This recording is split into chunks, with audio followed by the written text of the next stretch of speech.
It was just past 3 a.m. in Gambier, Ohio, and the last few employees of Pirates Cove were locking up for the night. Among them was 20-year-old Emily Murray, a college student with big dreams and a kind heart. That shift was supposed to be her last. She had decided to quit her job to focus on school and her future. As she walked out into the quiet night, her car was waiting just a few steps away. She had told her coworkers she was heading straight to her dorm to get some sleep. But something happened between the restaurant and her destination, something no one saw coming. By morning, Emily was nowhere to be found. Her bed was untouched, her books still on the shelf. She had missed class, hadn't called anyone, and worst of all, she skipped a close friend's birthday party, something she had been excited about for weeks. At first, people thought there had to be an explanation. Maybe she just needed space. But as the hours passed, worry turned into fear. Then, weeks later, investigators made a shocking discovery in an unexpected place. A clue that would change everything and reveal a horrifying truth about what really happened to Emily that night. Emily Murray was born on February 19, 1980, in the quiet town of Sleepy Hollow, nestled in Westchester County, New York. The youngest of 4 siblings, she was raised in a privileged household alongside her 2 older brothers and a sister. Her childhood was filled with warmth, strong family ties, and a deep sense of belonging. When Emily was just 2 years old, her family moved to Ohio.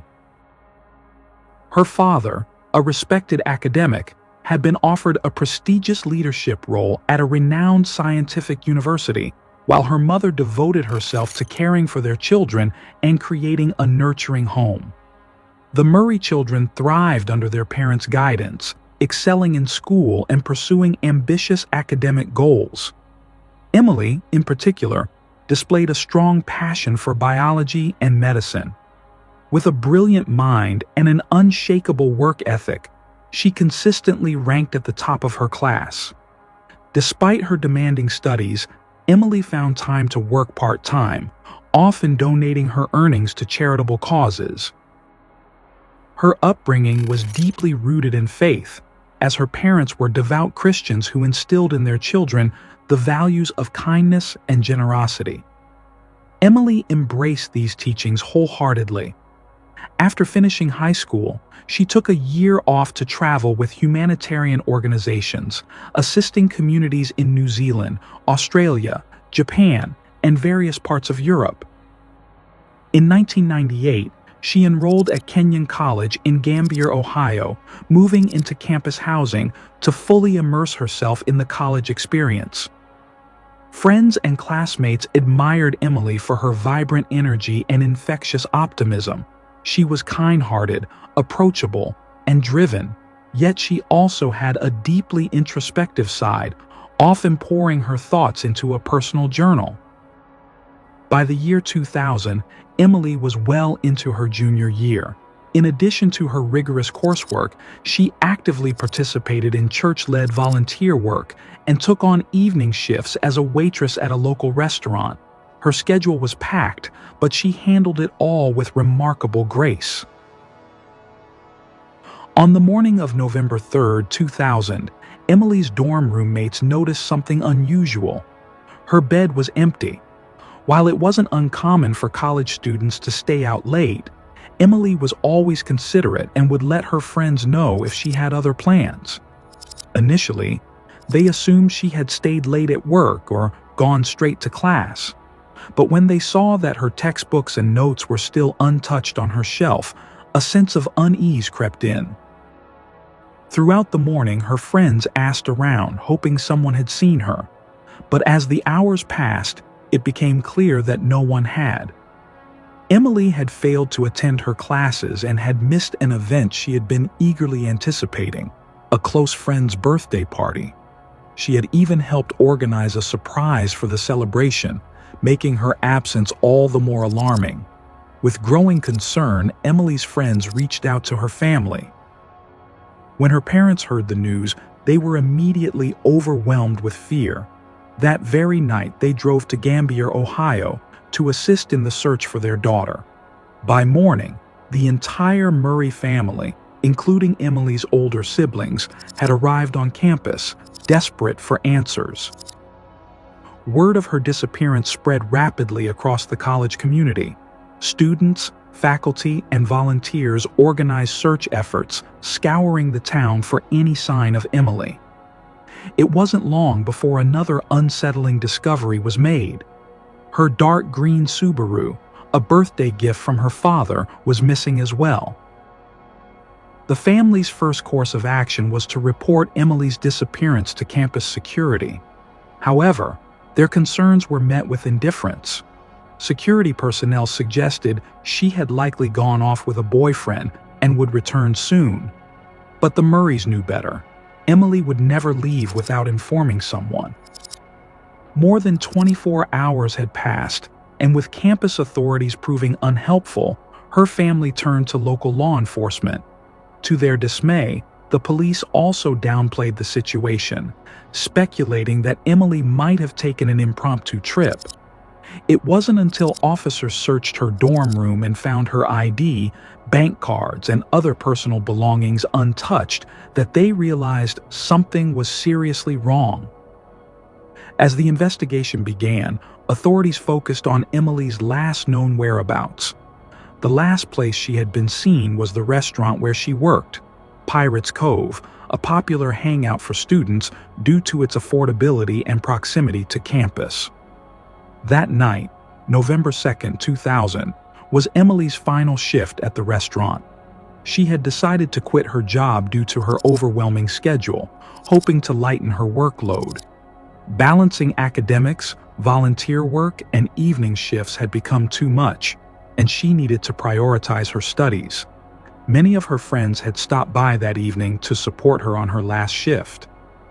As the night wound down, Emily officially clocked out at 2 a.m., but she stayed an extra 30 minutes to help with closing duties. Her co-workers, Olivia, a fellow waitress, and David, the bartender, were among the last people to see her. Together, they cleaned up the restaurant, finishing around 2:45 a.m. The final employee to leave was Gregory McKnight, a 24-year-old cook who locked up the restaurant at 3:15 a.m. By all accounts, Emily had been in good spirits that night, cheerful, friendly, and acting completely normal. She told her co-workers she was heading straight back to her dorm to get some sleep before her morning classes. There was no mention of any other plans, nothing out of the ordinary, just another late shift at work, another night in her usual routine. During the investigation, detectives combed through Emily's dorm room, searching for any clues that might explain her sudden disappearance. Among her belongings, they discovered a personal journal filled with deeply introspective entries. What they read was unsettling. Despite her outward optimism, Emily had been silently battling depression. She was known for her empathy, often absorbing the pain of others and struggling to shake the sorrow that came with it. Through her charitable work, she had seen firsthand the injustices and suffering in the world, and the weight of it all sometimes felt unbearable. She wrote about feeling overwhelmed, about moments of despair, about the exhaustion that came with caring so deeply. Though there was no mention of self-harm or any drastic plans, investigators couldn't dismiss the possibility that Emily had chosen to walk away from her life. This theory, however, was met with fierce resistance from her loved ones. Her family and friends insisted that Emily's faith was too strong for such an act. She was deeply religious, and her beliefs did not align with the idea of abandoning her future. In fact, her journal painted a different picture, one of ambition and hope. She had dreamed of a full life, envisioning a future with a husband, children, and a home filled with love. There was no indication that she was planning to disappear by choice. Yet, since Emily's car was missing along with her, Authorities initially entertained the theory that she might have left on her own, seeking space to reflect. Between her recent breakup with her boyfriend and the stress of resigning from her job, perhaps she needed time away. The natural starting point for the investigation was Emily's ex-boyfriend, Adam. Their relationship had lasted over a year and was marked by periods of both affection and turbulence, with multiple breakups and reconciliations. But this time, Emily had ended things for good. Adam had accepted the breakup, and according to their last conversation, it had been amicable. However, detectives still needed to consider whether he had struggled to move on. When questioned, Adam was visibly distraught over Emily's disappearance. He was cooperative, providing a detailed account of his whereabouts that night. He and his roommate had stopped by the Pirates' Cove but left around midnight, returning to their dorm. Their alibi was confirmed by other students who had seen them in their dorm room throughout the night. With no evidence linking him to Emily's disappearance, Adam was quickly ruled out as a suspect. With Adam eliminated, detectives turned their attention to Emily's workplace. It wasn't long before they uncovered an intriguing lead, a workplace connection that could have been more than just professional. A cook at the Pirates' Cove revealed that the bartender, David, had been interested in Emily romantically, but she had never reciprocated his feelings. David had worked the same shift as Emily on the night she disappeared. Had he waited outside for her? Had he acted on unrequited feelings? David was called in for further questioning. He admitted to having once asked Emily out, but insisted that he had taken her rejection gracefully. He maintained that their interactions remained friendly and professional. His alibi was airtight. His father had picked him up from work that night, and they had immediately left town to attend his sister's wedding. The alibi checked out, and he was ruled out as a suspect. However, another name soon emerged, another cook at the restaurant, Dave Yoakum. Yoakum was known for his awkward and often abrasive interactions with women. Co-workers described him as socially inept, easily angered, and prone to making crude remarks when rejected. Several waitresses had experienced his unwelcome advances, and Emily was no exception. What made Yoakum even more suspicious was the timing of his sudden departure from the restaurant. Just 4 days after Emily's disappearance, he was fired following a heated argument at work. Detectives wasted no time tracking Yoakum down. When questioned, he expressed shock at being considered a suspect. He readily provided an alibi. On the night Emily disappeared, he had attended a concert in a nearby city. Multiple friends confirmed his story, and ticket receipts corroborated his claim. With Yoakum cleared, the case hit another dead end. As weeks passed with no new leads, hope began to wane. Then, an unexpected piece of information surfaced. 2 months before Emily vanished, on October 1st, 2000, a minor car accident occurred on the outskirts of Harrison, a small town in Ohio. A man named Ronaldo Hopkins had been driving home when an old Buick swerved into his lane, causing a collision. Hopkins got out to check the damage and noticed something unusual. The trunk of the other driver's car had popped open from the impact, revealing a firearm inside. Alarmed, Hopkins called the police. The driver was fined and the weapon was confiscated, but authorities allowed him to leave. At the time, this incident seemed like nothing more than a routine accident. But on December 9, 2000, more than a month after Emily's disappearance, that same driver was charged with theft. When officers were sent to his residence, a trailer in a remote, desolate part of town, they stumbled upon something unexpected. Parked behind the trailer was a dark green Subaru. When they ran the plates, they confirmed the shocking truth: the vehicle belonged to Emily Murray. The discovery sent shockwaves through the investigation.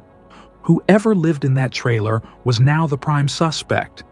Authorities moved quickly, ready to uncover the truth about what had really happened to Emily Murray. As investigators dug deeper into Emily Murray's disappearance, all evidence led them to one chilling conclusion: the man responsible had been in plain sight all along. The suspect was none other than Gregory McKnight, the cook from Pirates Cove, who had subtly diverted attention away from himself by pointing fingers at his co-workers. Detectives wasted no time securing a warrant for his trailer. When officers arrived at the remote property, they found the door lock broken. Stepping inside, they were immediately hit with an overwhelming stench, the unmistakable smell of decomposition. The source was soon discovered. At the back of the trailer, wrapped in a rug, lay the remains of a young woman. Though there was little doubt it was Emily, forensic testing confirmed it. The cause of death was a gunshot wound to the head, fired at close range. Spent shell casings and blood spatter patterns indicated that the murder had taken place inside the trailer. With the discovery of Emily's body, the case shifted focus. It was no longer a question of whether something terrible had happened to her. It was now about bringing the person responsible to justice. Later that same day, Gregory McKnight was arrested. Interestingly, his initial charges had nothing to do with Emily's murder. He was taken into custody for his alleged involvement in an armed robbery. However, once confronted with the evidence found in his trailer, McKnight refused to speak. He declined to answer any questions and immediately demanded a lawyer. At the time, investigators still lacked direct proof tying him to Emily's murder, but with her remains found inside his property, they knew they had their suspect. As the investigation continued, detectives turned their attention to McKnight's surroundings. His trailer was isolated, set apart from the rest of the trailer park. The property itself was a mess, cluttered with garbage, rusted-out vehicles, and signs of neglect. During a thorough search of the area, officers noticed something odd: a small, overgrown well covered by a rusted metal sheet weighed down by fallen branches. The moment they removed the cover, they knew they had found something significant. The well was drained, and at the bottom, investigators uncovered human remains. The skeletal structure suggested the victim was male. Scattered bone fragments were also found nearby. Forensic testing quickly linked the remains to an unsolved missing persons case. 6 months earlier, a 20-year-old college student named Gregory Julius had vanished without a trace. Julius had last been seen with none other than Gregory McKnight. Julius's girlfriend had reported him missing after he failed to return home from a party. According to her, Julius had told her he was going to the gathering with McKnight. When questioned at the time, McKnight claimed the two had argued at the party and that Julius had left with other people. Since there was no physical evidence connecting him to the disappearance, the case went cold. But now, Julius's girlfriend was called in to identify key pieces of evidence found in the well: tattered clothing and personal items that had once belonged to him. A forensic examination of his bones revealed deep, saw-like cuts, indicating that his body had been dismembered with crude tools. Further investigation revealed another disturbing fact. Shortly after Julius went missing, McKnight had illegally sold his car. The vehicle had been hastily repainted, and the license plates replaced in an attempt to conceal its identity. When police recovered it, forensic analysis revealed traces of Julius's blood in the trunk, suggesting his body had been transported inside. Inside McKnight's trailer, authorities found an axe, a shovel, and other tools, all bearing forensic evidence linking them to Julius's murder. But who was Gregory McKnight? He was born on November 12, 1976, in a struggling neighborhood in Columbus, Ohio. Raised in a household with little parental supervision, He turned to crime at a young age. By the time he was 14, he had already been caught stealing. At 15, he was involved in a botched robbery that ended in a fatality. Due to his age, McKnight was sentenced to only 6 years in a juvenile detention center. He was released in 1997 and attempted to rebuild his life. He married a woman named Catherine, and together they had 2 children. At one point, McKnight had saved enough money to purchase a trailer, but before his family could move in, he had already begun using it for far more sinister purposes. In May 2000, McKnight murdered Julius, disposing of his body in the well behind his trailer. 6 months later, he killed Emily Murray, leaving her remains to decompose inside the trailer itself. During the investigation, McKnight's wife, Catherine, admitted she had long suspected something was off. He would frequently visit the trailer alone, refusing to let her come near it. She had assumed he was using it as a hideout or meeting place for criminal activity, but she had never imagined the horrific truth. Despite the overwhelming amount of evidence against McKnight, much of it was circumstantial when it came to Julius's murder. Since investigators couldn't determine the exact location where Julius was killed, prosecutors were unable to seek the death penalty for that case. Emily's case, however, was more straightforward. Her remains had been found inside McKnight's trailer, and all evidence pointed to the crime occurring there. Yet one question remained unanswered. Why? Unlike many violent crimes, there was no clear motive. Emily had not been robbed or assaulted, and her car had been left abandoned behind the trailer. Even co-workers who had worked alongside McKnight testified that he had always treated Emily with respect. Prosecutors theorized that McKnight had lured Emily into a trap, possibly playing on her kindness and asking for help.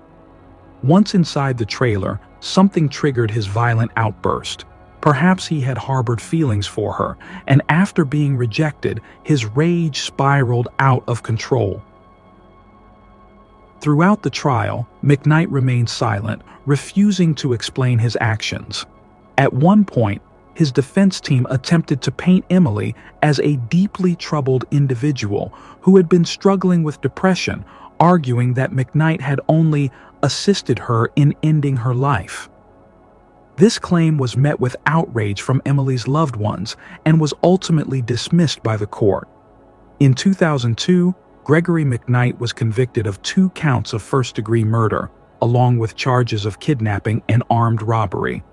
He was sentenced to death. For years, McKnight sat on death row, filing appeals in an attempt to overturn his sentence. In 2015, he made an unexpected request. He asked for his execution to be carried out as soon as possible, stating that he preferred death over life in prison. However, not long after, he changed his mind and resumed his legal battles. In 2020, McKnight filed a complaint alleging racial discrimination during his trial, claiming that the all-white jury had been biased against him.